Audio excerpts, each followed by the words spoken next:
Surat civil hospital કેન્ટીનમાં અસામાજિક તત્વોએ આતંક સર્જાયો છે। સિવિલ હોસ્પિટલના કેન્ટીનમાં નશાની હાલતમાં અસામાજિક તત્વોએ તોડફોડ કરી હતી। કેન્ટીનમાં લાગેલા સીસીટીવી કેમેરામાં સમગ્ર ઘટના કેદ થઈ છે।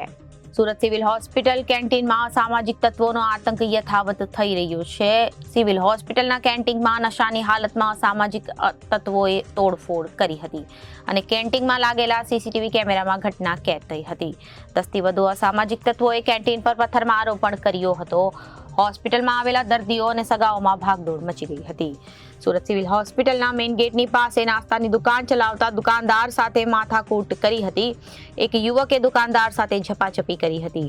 યુવક દ્વારા દુકાનમાં તોડફોડ કરવાનો પ્રયાસ કર્યો હતો। સિવિલ હોસ્પિટલની સુરક્ષા સામે સવાલો ઊભા થાય અને સિવિલ હોસ્પિટલમાં ગણેશજીની સ્થાપના કરવામાં આવી હતી।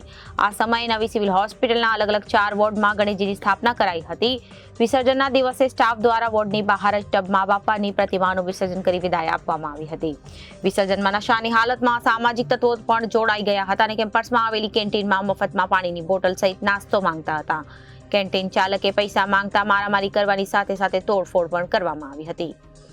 Reporter Arvind Rathod, Janadesh news, Surat.